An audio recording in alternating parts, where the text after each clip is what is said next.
Yeah, coming off a good weekend for us at home, and finishing up the regular season on a unique road trip with three games down the desert, and a good challenge for our program and our team. And we cracked. I think we're inside the top 100 in the net, and got three really tough games coming. Jamie Bennett, go ahead. Hey, Coach. I'm sure you're sick of hearing this question, but do you have an update on Isaac and Ryan for the week? Ryan is maybe a little ahead of Isaac, but I feel good about him playing at some point. Hopefully Thursday would be great. They're both making the trip, though? Oh, yeah. Okay. I mean, we got to give him some sunshine, get the vitamin D deficiencies fixed. We saw in the last game especially, Andre was playing a lot of point. I know you talked before the season that he kind of fit that point forward role. Do you see that kind of being a spot for him going forward the end of this year and into next year? I hope so. I mean, that's really he's done such a good job of being a freshman and logging a lot of minutes. And the reason he's done it is because the three areas that are hardest for guys making the transition are defensively, rebounding, and ball handling. He's more than adequate in all three. And then eventually what's happened, we hope happens, is that those become his habits, and now he can focus a little more on making plays and making shots. And he's still got a lot of room for growth there, but the 18 assists in the last two games is beyond what we expect. That's awesome. So hopefully we're tapping into something there. Deshaun had a couple quieter games against Cal and Stanford, and I think part of that maybe just because Noah was playing so well. But how do you kind of get him involved without Isaac feeding him in the post? He did. I think he really played well last game, which is people will be surprised he had 2 points, but he was defended. He had 10 rebounds. And they played us man. We should. I know it. Stanford's tough. They double low post every time, so that can be a little distorted. It's hard. You're really going to be playing out of a double team. They're a little like Tony Bennett teams. You're going that game knowing you're either got to feed it high low, which isn't easy against them, or you get them on the glass with your bigs, and so that's tough. The Cal game, he just wasn't. He had a freshman effort. He wasn't his normal self, but I thought he bounced back well and competed hard against Stanford. So I think he'll be fine. We need him. I mean, Arizona's one of those games where we got to get Bova teed up, ready to go. Deshaun, FA, because they bring so many bigs at you. So I feel comfortable he'll be fine. How do you kind of see the point guard spot playing out going forward once Isaac has left the program with Jefferson involved amongst others? I think feel good where Jefferson is. I mean, he'll be, the year off, everyone thinks a redshirt year, which is essentially what it is helpful. There'll be a lot of rust, but what we saw in practice, I think he definitely can guard it and gives you a hard push and transition. I think we have some of the guys we're recruiting. Miles Rice, who's a guy that's coming in the program. I can comment on that, right? Really guard. And then Ryan and Andre give us ball handling. They're not necessarily point guards, but also they can play pick and roll and pass. So we're headed down that path. And Noah, I don't know what, Noah's back. He's kind of Russell Westbrookian lately. So, but that's what we want to play. We want to have a lot of guards out there that can be good decision makers. But and a lot of teams that I've coached haven't had some of the best, most successful teams like at Columbia. We didn't have per se the floor general point guard. We had two really good guards, Lotto Lowe and Grant Mullins, and that was a really good recipe for us. And then do you expect Tony Miller back at all this season or no? I don't know. It's up to Tony a little bit, and you just need to take a little pause there. But we'd welcome him back, and we'll see what happens. Great. Thanks, Coach. Good luck this week. Right. No problem. Thanks, Jim. Ryan Root, go ahead. Hey, Coach. What's it like for you personally to see Noah get all this recognition he's received over the weekend for his performances last week?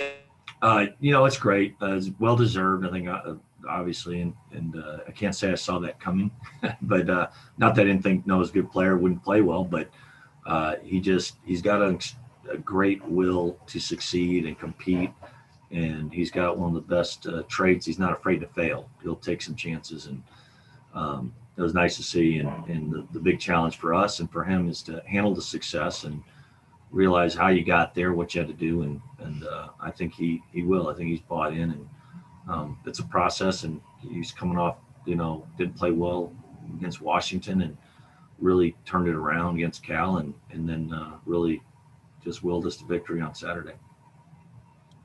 In the last game against Arizona, it was kind of a double overtime thriller where you guys came up just short. But what do you realize about this Arizona team heading up into Thursday that you maybe didn't notice the first time around? Well, they're young, and they've developed. They're really good offensively. And I said they lost Jamal Baker to a broken wrist, lost him the season. But Tabellis, their freshman big, is really taking a step forward. Their Matherin's had to step in and fill the void there. He's really good. He's a freshman. They're similar to us in that. And then they're starting Kurt Krisa, guard from Estonia, that is a really good offensive player, really good field, good shooter. So they really have they play 3-point guards. They've got good bigs. So I just think they're really hard to stop. Transition, they pump it inside. They're a good shooting team, and they're good defensively. So I think they're better. I know they've had some losses there, but I watched, they just beat SC, who's really, really good. So they'll be playing with a lot of confidence. With now such a quick turnaround with ASU on Saturday and then again on Monday, both in Arizona there, how will this team handle such a quick turnaround between games? We'll find out. It's unique. I don't think anyone's ever had to do it at the Power 5 level, but like I said, it's opportunity for us to get. I don't know where Arizona State is. We've got at least quad 1 and 2 quad 2s, but they're going to really help our chances. But it'll be tough. I mean, Arizona State is so quick, and we'd like to have all our guards there. They're hardest heck to guard, and they put a lot of pressure on you. So it's good for us. We got to get better against those types of teams, and being on the road, and we've played fairly well on the road. I think we're 3-5. Yeah, so we got 8. We'll end up with 11 road games and see how we do on against these teams. And then transitioning into this final week and a half or so of the regular season, what are some aspects of the game that you and the coaching staff kind of want to iron out before the conference tournament heads up? I mean, I think if we take care of the ball, we're capable of beating anybody. But we're a little challenged there because we're just light on the backcourt. But we're playing DJ playing guard some, which definitely out of his comfort zone. And like we spoke with earlier is that Andre's really picked up the slack.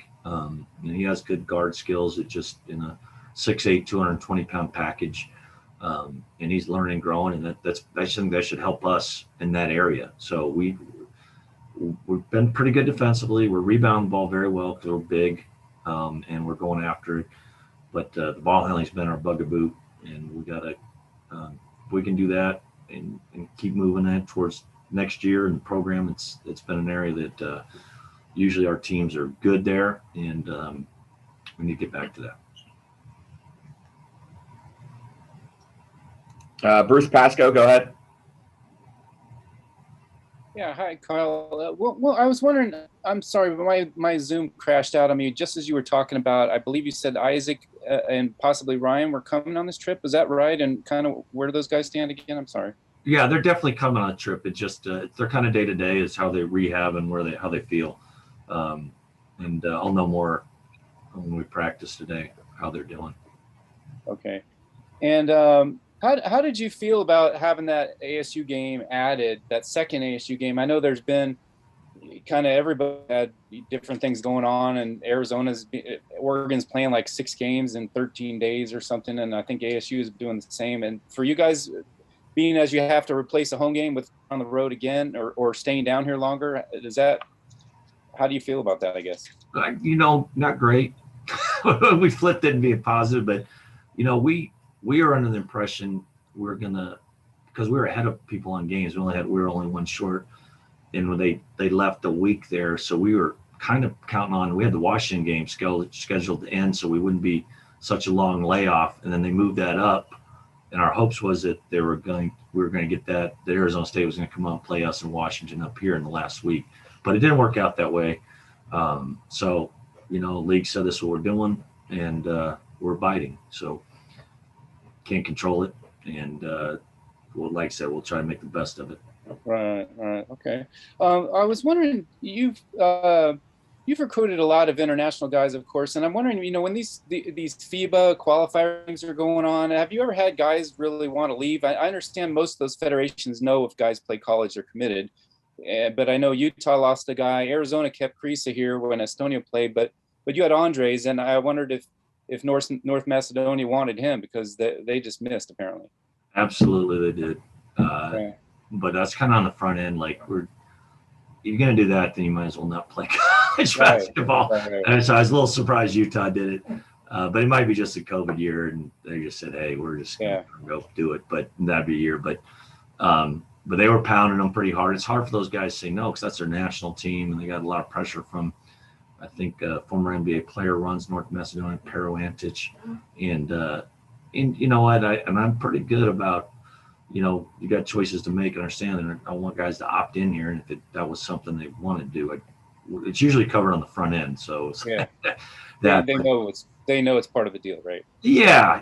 Now the summer stuff, we're very good about. Usually that stuff's in the summer, and they get to play that. And even when they're younger, I kind of like to have them put an off season here before they do that. But again, it's national team. I've coached the Australians we had. It's really precious to them to do that. It hurts a little bit with your team because it's really hard for Americans to make our national team. But actually, and I don't know if I can mention, I'm hoping there's been interest that because DJ Jackson's so young, there might be an opportunity for him at least to try out for the 19 under team, which would be, those are great confidence boosts and stuff like that. So Right. We want to encourage those opportunities they do. And it's a little better when your program's a little more mature too. We're only in year 2. If we would get year 3, 4, and 5 when guys have got a couple of years under the belt, then those are great opportunities to take another further bump. Okay. And you mentioned Noah, of course, earlier, but how much of did Isaac being out affect him to, kind of kick him into another gear, or did you plan anything differently offensively, or was that just him going crazy basically? A little bit. It just we're a little shy on playmakers as far as guys that can, and they pressure so hard. Sanford does, and they put in those positions, and it was more Noah, and they're both watch us play that our inside attack. They're young, and that's a place we need to put the ball. But then our guards have been making plays all year, been Isaac and Noah. And then you got guys that are good blenders that space the floor like Jazz, DJ, Andre. So it worked out that way. He made a lot of shots, and hopefully can keep continuing. And if Isaac gets back in there, it'll probably be closer to normal what you've seen previously. Okay. Thanks. Theo, go ahead.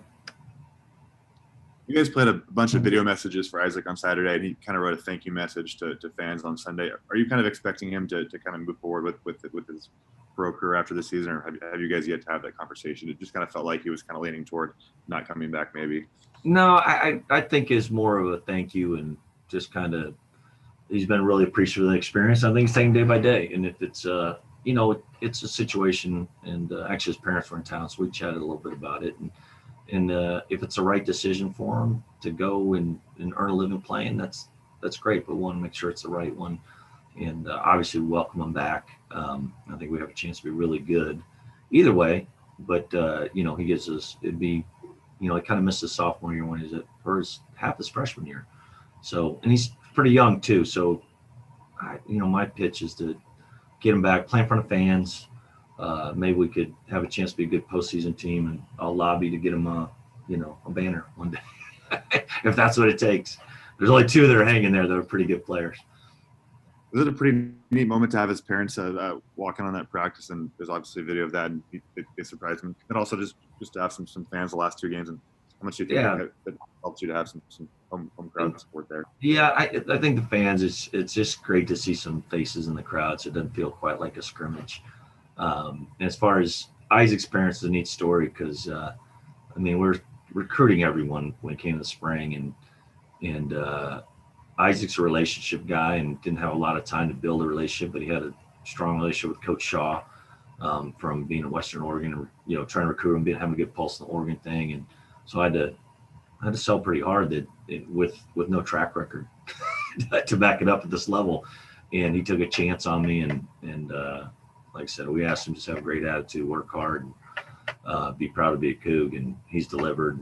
And I think the parents are they're happy the way he's grown up and matured as much as the basketball part. So that makes you feel good as a coach, and that's kind of why, we talk about being a character development program. Isaac's grown a lot, and so it's good to see. I know as being a parent myself, I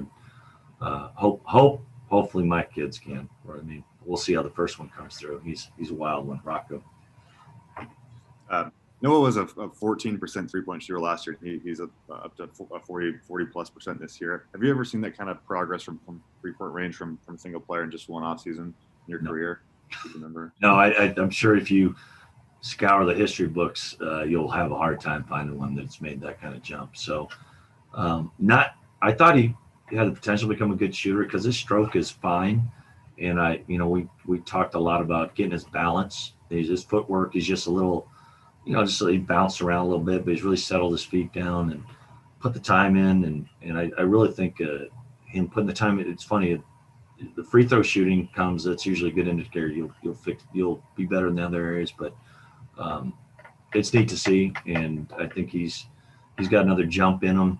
I don't know if to be better than 40, but just in other parts of the game, that the ball handling, the decision making, he could be a really special player, obviously. Hard to garner National Player of the Week, and it's pretty impressive. Do you guys have someone on the staff that kind of worked with him on the three specifically, or was it more Noah working with someone back home, or just kind of doing it on his own, or a combination? Well, Coach Shaw is pretty bulldogish on getting those guys in there to shoot on their own, and with his free throw rehab, I give him, and a lot of it's Noah. I think he worked out with CJ in the summer. And the rumor is he couldn't quite keep up with Ellaby, but so now I think he's ready. But it's him. Maybe it's really his first year. I think as much as anything, is becoming a year-round basketball player. He's always played football, so that's why I said I like the football guys, because when they start playing year-round, there's a chance they make a big jump, and this has been a tremendous leap forward. If you do get Isaac back for any of these last three games or the conference tournament, do you feel like you almost have to change anything offensively just to get the ball in Noah's hands more and try to ride the hot streak and let him kind of get his too? I think they'll balance each other out a little bit. I think they're very close on and off the court, and they're pretty unselfish. They're growing that way. Like DJ was banged a few shots. I forgot who was at home, UCLA. And Isaac came out, hey, let's find a way to get DJ a shot. He wanted to put him in the package of that. So we're figuring. I think we're playing a little more purpose and playing through our posts. Got to put the ball inside there and let them. They're good post players, and like I said, that's something to merge in the course of the season. And the more balanced we can be, the better we'll be. But obviously, I think Isaac and Noah will lead the way. Thank you. All right. Bruce, go ahead one more time. Yeah, Kyle, I just wondering this kind of the big picture where you guys are at. Obviously, you're one of the youngest teams in D1, and I was just kind of wondering if you could assess your progress, particularly since you last played Arizona. I know you went through a rough stretch, but lately it seems like even without Isaac, you guys have done a lot better. How has that gone? Last 8 games, I think we've played well, and I think it's funny because just the experience and depth of getting, we had those 4 guys out during that stretch, and just experienced role players and Ryan, DJ, and Jazz has emerged and really helped us. I think that's in as much as anything. And then second time around the league, it's not as new for the young guys, so I think they're not going to be shocked. There's quite a bit of excitement for the Arizona game. We played Oregon State earlier in the year, and we're just a much different team. And Arizona, we were shorthanded, but I think we grew up a lot. Now we played hard, and gosh dang, we kind of left some free throws on the table. But we didn't compete real well in Tucson last year. We did early, and then they put a run on us. So we got to work that off. But I just think we're growing up. They don't feel they know their role better now. They're not as they're just growing up a bit with the minutes.